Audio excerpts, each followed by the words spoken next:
दोस्तों, स्वागत है आपका हमारे YouTube चैनल अध्ययन विज्ञान में। आज हम बात करने जा रहे हैं सीबीएसई क्लास 10th केमिस्ट्री के फर्स्ट चैप्टर पे, जो है chemical reaction and equation.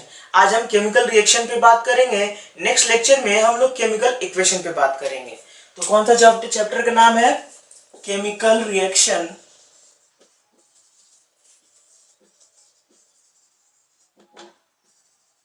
And equation.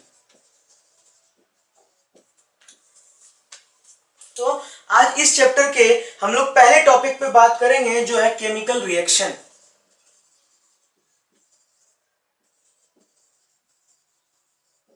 Chemical reaction क्या होता है? केमिकल रिएक्शन समझते हैं। तो पहले तो हम लोग जूनियर क्लास से पढ़ते हुए आ रहे हैं कि चेंजेस दो तरीके के होते हैं, फिजिकल चेंजेस और केमिकल चेंजेस। चेंजेस कितने तरीके के होते हैं? दो तरीके के चेंजेस होते हैं। कौन कौन? एक होते हैं physical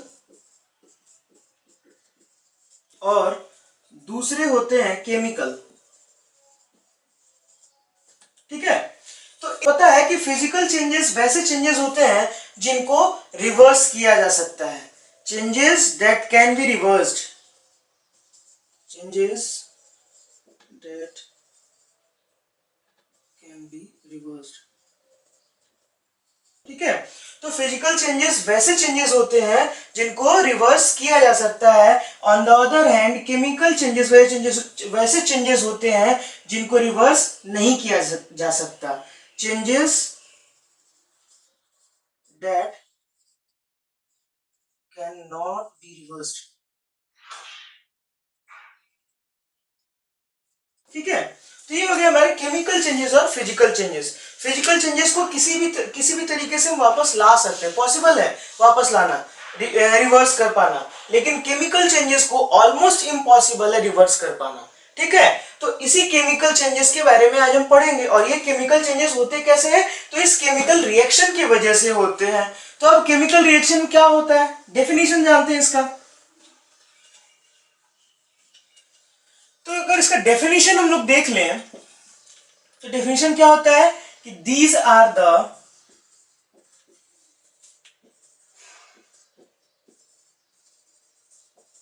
changes in which new substances with new properties are formed। ठीक है। तो केमिकल रिएक्शन क्या होता है? These are the changes in which new substances with new properties are formed। ठीक है। केमिकल रिएक्शन वैसे चेंजेस होते हैं जिनमें कोई भी नया सब्सटेंस बनता है। ठीक है। उनका प्रॉपर्टीज भी नया होता है। तो केमिकल रिएक्शन ऐसा चेंज होता है जिसमें एक नया सब्सटेंस विथ न्यू प्रॉपर्टी बनता है। ठीक है। और ये कैसे बनता है? तो इसमें होता क्या है? इसमें दो चीजें होती हैं, एक रिएक्टेंट होता है और एक प्रोडक्ट होता है। ठीक है। तो जब कोई भी सब्सटेंस रिएक्ट करता है तो दूसरा इसमें आता है रिएक्टेंट क्या होता है। रिएक्टेंट क्या होता है?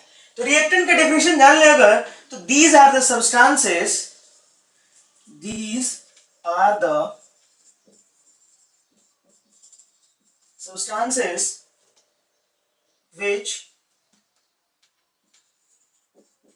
which take part in chemical reaction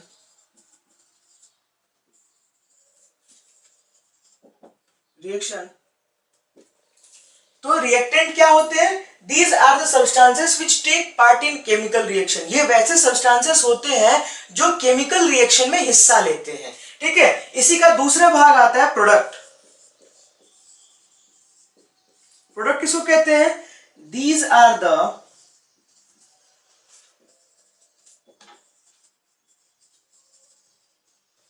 substances which are formed after the chemical reaction।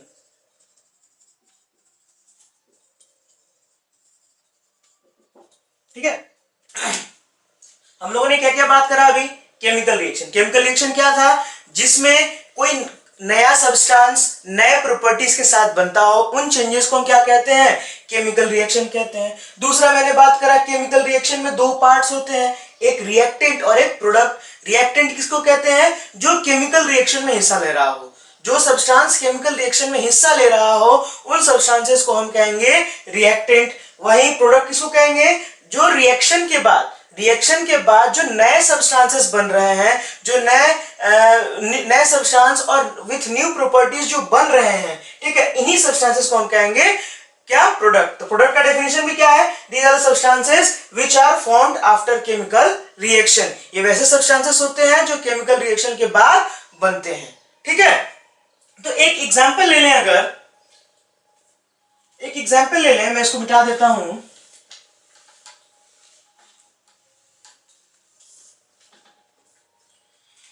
एक एग्जांपल देख लो, जैसे क्या होता है, मैग्नीशियम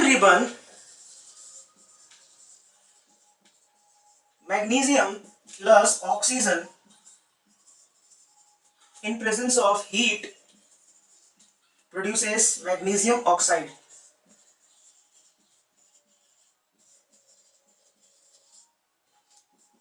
White powder.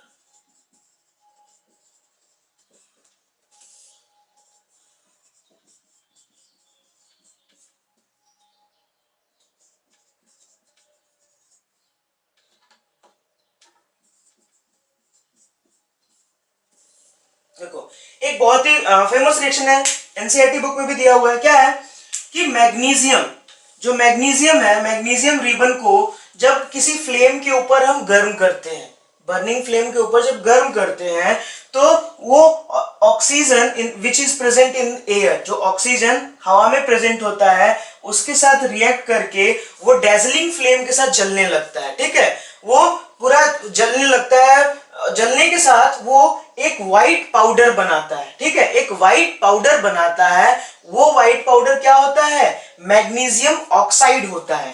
ठीक है, तो मैग्नीशियम और ऑक्सीजन का रिएक्शन हुआ और बना क्या? Magnesium oxide. ये केमिकल रिएक्शन है।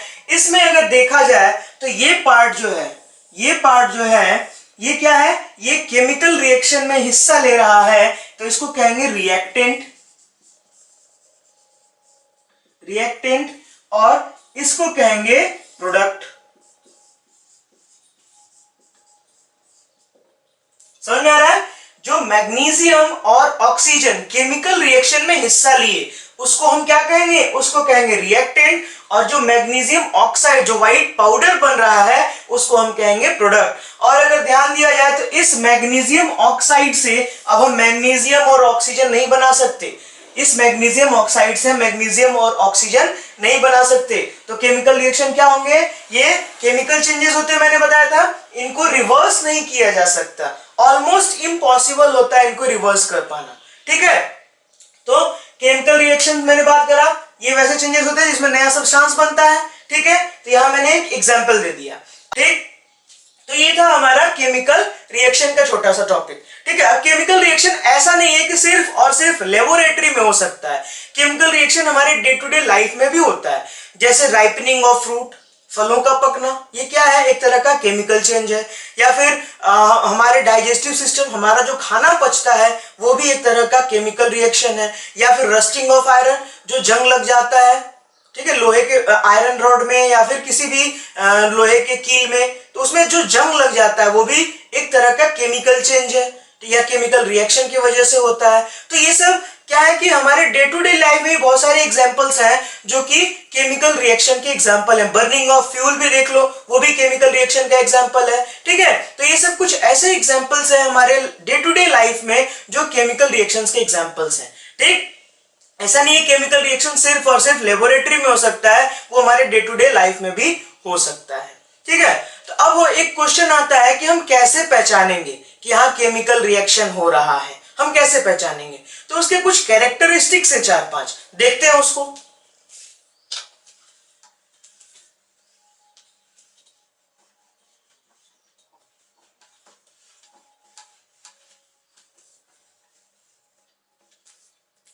अगला टॉपिक है characteristics of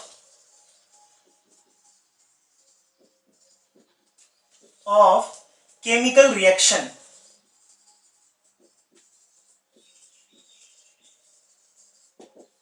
characteristics of chemical reaction, इसमें 5 कैरेक्टरिस्टिक्स आते हैं। सबसे पहला अगर हम देखें तो होता है evolution of gas. Evolution of gas. अब इवोल्यूशन ऑफ गैस का एक एग्जाम्पल क्या है, तो कभी भी जिंक ग्रेन्यूल्स का और डाइल्यूट सल्फ्यूरिक एसिड का रिएक्शन होता है तब हाइड्रोजन गैस रिलीज होता है। किसका किसका? Zinc granules plus dilute H2SO4 किसको कहते हैं? सल्फ्यूरिक एसिड को।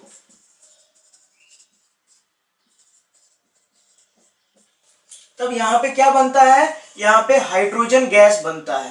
देखो बनता और कुछ है, मुझे बस हाइड्रोजन गैस से काम था तो मैंने यहां पे हाइड्रोजन गैस बता दिया। ठीक है, हाइड्रोजन गैस। ऐसा नहीं है कि सिर्फ हाइड्रोजन गैस ही बनता है, बस मुझे काम था कि गैस रिलीज हो रहा है ये दिखाना है। ठीक है, तो जब भी कभी भी जिंक ग्रेन्यूल्स डाइल्यूट H2SO4 या डाइल्यूट सल्फ्यूरिक एसिड के साथ जब रिएक्ट करेंगे तो बुलबुले निकलते हैं हाइड्रोजन गैस के, तो वहां पर उस रिएक्शन में, उस सॉल्यूशन में हाइड्रोजन गैस के बुलबुले बनते हैं। ठीक है, या फिर एक और रिएक्शन है जब मैग्नीशियम का किसी भी डाइल्यूट एसिड से रिएक्शन होता है तब भी वहां पे क्या बनता है? तब भी वहां पे हाइड्रोजन गैस बनता है। ठीक है, समझ में आ गया? तो इन रिएक्शंस को देख के हम कह सकते हैं कि ये दोनों क्या है? केमिकल रिएक्शन है, बिकॉज इसमें क्या हो रहा है? कोई गैस निकल रहा है, कोई गैस इवॉल्व हो रहा है, इसीलिए इसको हम कह रहे हैं कि ये केमिकल रिएक्शन है। ठीक है, इसलिए इस रिएक्शन को हम कैरेक्टराइज कर सकते हैं कि ये इवोल्यूशन ऑफ गैस की वजह से क्या है? केमिकल रिएक्शन है।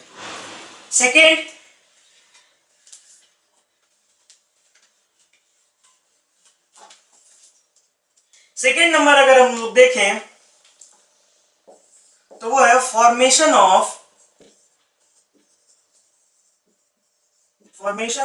प्रेसिपिटेट।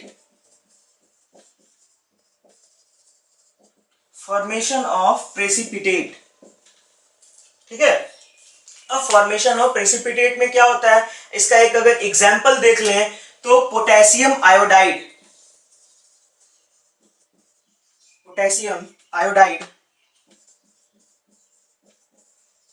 और लेड नाइट्राइट, जब इन दोनों का रिएक्शन होता है तो यहां पे प्रेसिपिटेट बनता है लेड आयोडाइड का। ठीक है, ये लेड आयोडाइड का प्रेसिपिटेट बनता है। प्रेसिपिटेट क्या होते हैं? ये इनसॉल्युबल सब्सटेंसेस जो किसी भी सॉल्यूशन में घुलते नहीं है, वो नीचे बस जमा हो जाते हैं। ठीक है, उन्हीं को कहते हैं प्रेसिपिटेट। तो इस रिएक्शन में पोटेशियम आयोडाइड और लेड नाइट्राइट के रिएक्शन में लेड आयोडाइड का प्रेसिपिटेट बनता है। ठीक है, तो ये इस रिएक्शन को जब यहाँ पे ये प्रेसिपिटेट बनेगा तो इसी प्रेसिपिटेट बनने की वजह से हम इस रिएक्शन को कैरेक्टराइज कर सकते हैं कि ये केमिकल रिएक्शन है। ठीक है, अगला अगर थर्ड नंबर हम देखें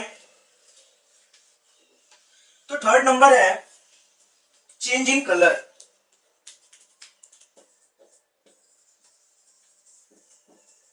चेंज इन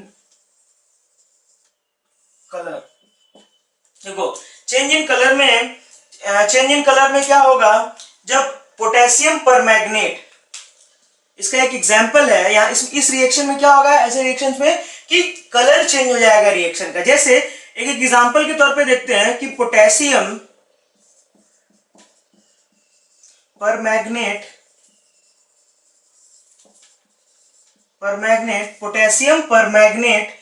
और साइट्रिक एसिड साइट्रिक एसिड, एक तरह ये क्या है, लेमन जूस, लेमन जूस। और ये जो पोटेशियम परमैंगनेट होता है ये पर्पल कलर का सॉल्यूशन होता है, ये पर्पल कलर का होता है। लेकिन जब इसमें हम लेमन जूस डालते हैं, जब इसमें साइट्रिक एसिड ऐड करते हैं, तो ये पर्पल कलर का सॉल्यूशन चेंज होके क्या, कलरलेस बन जाता है।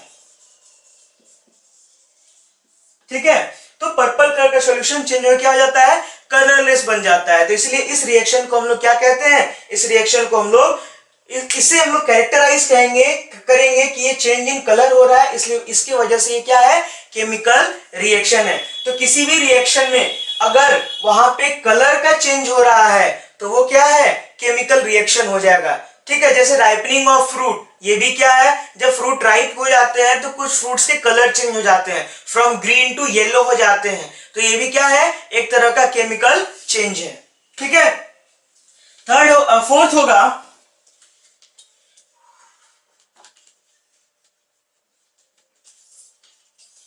फोर्थ होगा चेंज इन टेम्परेचर।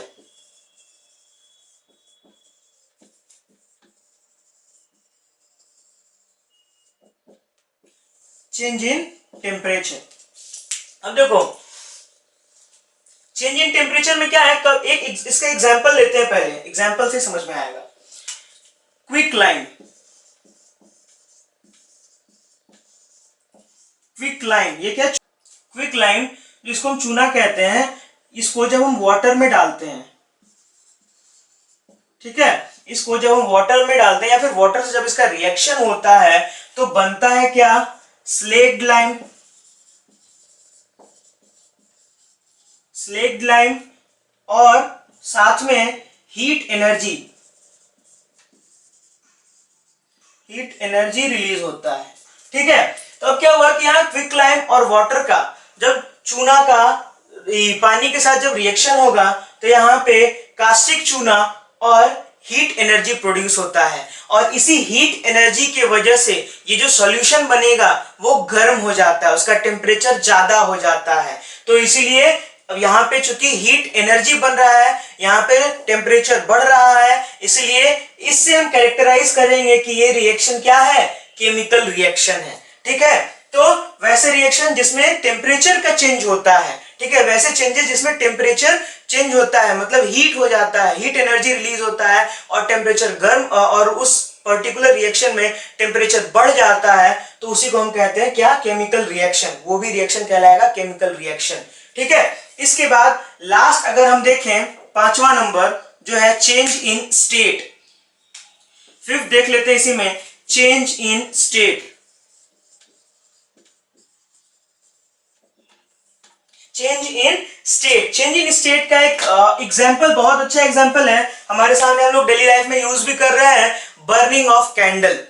ठीक है, कैंडल, बर्निंग ऑफ कैंडल,